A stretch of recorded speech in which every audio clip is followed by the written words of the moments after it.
po, shoutout po sa inyong lahat. Nagbabalik ang inyong lingkod, Hasa 26 TV.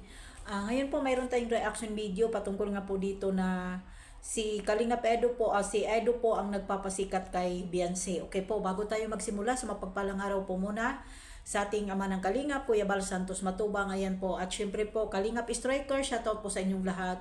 At syempre po, Team Guapa, shoutout, maraming salamat sa suporta. Ayan, hindi na tayo magpatumpik-tumpik pa, no? Just my opinion. Respeto nyo po ang ating opinion, no? Lahat po tayo, may mga kanya-kanya po tayong opinion or reaction, no? At sabi nga po nila ay si Edo po ang nagpapasikat kay Beyonce. Para sa akin, big no. No, hindi po si Edo po ang nagpapasikat kay Beyonce. Pareha silang nagtutulungan, kaya sila ay nagtrending, kaya sila ay sumikat. Para sa akin. Pero sa mga barado ang otak, si Kalingap Edo po ang nagpapasikat kay Beyonce. Yan po ang ano ninyo. Para sa akin, hindi po. Parehas po silang nagtulungan ng bawat isa. Sumikat si Edo dahil kay Beyonce. Si Beyonce din po sumikat dahil kay Kalingap Edo. Kumbaga, sila pong dalawa ay nagiging love team at nagtulungan ng bawat isa sa kanila. Diba? Mas ano pa nga si Kalingap Edo, kasi si Kalingap Edo po ay charity vlogger. Di siyempre po talagang as in, no? Si Beyonce naman ay isang beneficiary ng Kalingap. Siyempre po, makikilala po talaga din sa side po ni Beyonce, makikilala din po si Beyonce at ang buong pamilya dahil po sa Team Kalingap. Pero wag na natin sabihin sa utang na loob dahil pari-parihas lang po na nagtutulungan. Ang pamilya ni Beyonce or si Beyonce nakakatulong din po sa YouTube channel ni Kalingap Rab at tumutulong din po sa hingkain po ni Kalingap Rab ang mga sponsor ni Beyonce. Tama po ba? Eh di siyempre po si Kalingap Edo naman po natutulungan din po ni Beyonce sa pag-charity vlogger. Kasi di po ba nang binibigyan po si Kalingap Edo sa mga sponsor ni Beyonce para po makatulong.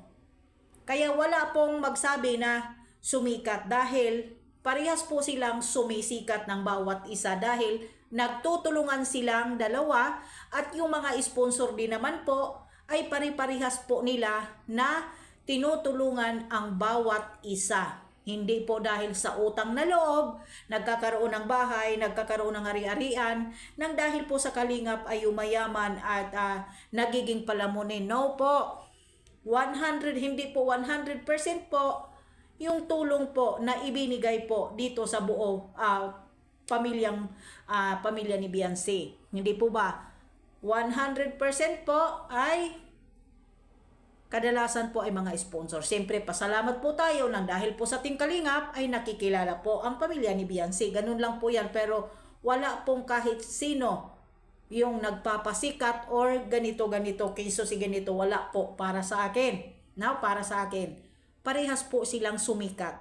Dahil bago pa lang po na love team po si Beyonce, no, bago pa lang po na love team si Beyonce ay nagtrending na po siya sa YouTube channel po ni Kalingap Rab. Correct me if I'm wrong, kasi yun po kasi yung natatandaan ko.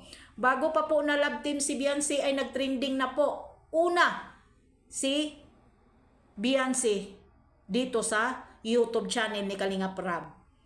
Di po ba, natandaan niyo po ba? Million views na ni Kalingap Rab ng bago na love team. Ibig sabihin, nakikilala. sorry po. Nakikilala na po si Beyonce na bago na i-love team. Lalo na po, noong dumami po yung sumusuporta kay Beyonce, noong nag-love team si Kalingap. Ni-love team siya ni Kalingap Edo. Nabuo ang love team, nagbongga, sumikat, nagtrending. Ibig sabihin po, wala po kahit sa kanila yung nagpapasikat. Parehas po silang nagtulungan. Correct me if I'm wrong. For me, wala na kahit sa kanila na sabihin, si Edo nagpasikat kay Beyonce. Wala po. Para sa akin, parehas po silang nagtutulungan ng bawat isa sa kanila na umangat, umasinso, umunlad ang buhay nila. Parehas silang minahal ng mga supporters. At parehas po silang sumikat at nagtrending. Walang kahit sino na nagpapasikat sa kanila. Parehas po sila nagtutulungan, nakikilala. Diba? Minahal si Edo ng mga sponsor ni Beyonce. Si Beyonce din naman po minahal ng mga sponsor ni Edo.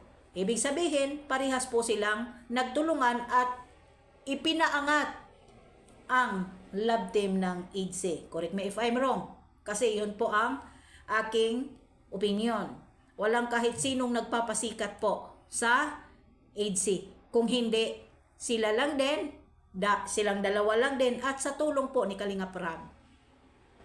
Hindi po natin sabihin na si Kalingap Edo ang nagpapasikat po kay Beyonce. Hindi po, parehas lang po sila.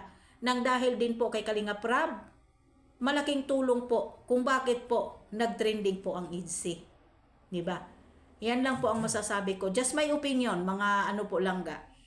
Pari-parehas po silang nagtulungan. Kasi sa totoo lang, higit sa aking nalalaman po at aking kaalaman at sa lahat po ng mga supporters ng Team Kalingap, alam po natin na trending na po si Beyonce bago na love team.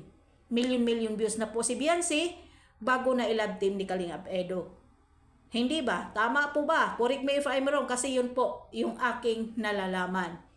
Mas lalo po silang yumayabong noong nag-love team ang dalawa. Kaya parehas po sila nagsikap at nagtulungan para umunlad pa at nagiging kakilig-kilig pa po yung love team ng IDC. Sa tulong na rin po yan ni Kalingap Rab. At sa lahat po ng mga sponsor na nagmamahal po sa IDC. Kaya wag natin sabihin na si Kalingap Edo po ang nagpapasikat kay Beyonce. Dahil bago pa lang po nag-love team ay trending na po si Beyonce. Mas lalo pa pong nag-trending noong nilove team po si Kalingap Edo. Ibig sabihin po, parehas lang po sila na nagtutulungan. Wala po kahit sino. Diba? Kasi kung balikan man po natin, nag-trending na po si Beyonce sa channel ni Kalingap Rab.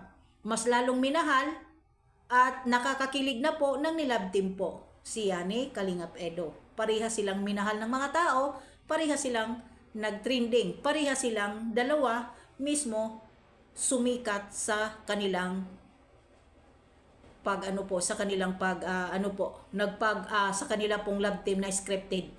'Di ba?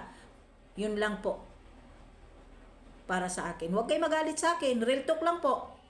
No, walang nagpapasikat po sa kanila. Sikat na po at nagtrending na po 'yan. Talaga real talk po, totoo po. Nagtrending na po 'yan. Si Beyonce bago pa po na i-love team ni Kalingap Edo, tandaan po ninyo 'yan, baka nakakalimot kayo. Lalo na pong nagtrending si Beyonce noong ni-love team po. Yan, ni Kalingap Edo. Hindi yung si Kalingap Edo ang nagpapasikat kay Beyonce. Hindi po, parehas lang po silang nagtulungan. Dahil, higit sa inyong kaalaman, trending na po si Beyonce bago pa po inilove team. Dahil sa channel po ni Kalingap Rab, malaking tulong po si Kalingap Rab kung bakit po sumikat at nagtrending at maraming nagmahal kay Beyonce noong wala pang love team. At may mga sponsor na po si Beyonce at million views na po si Beyonce noong time na wala pang love team at nagtrending po yan sa channel ni Kalingap Rab. No? Ayan, hanggang dito na lang po. Maraming salamat. God bless po sa inyong lahat.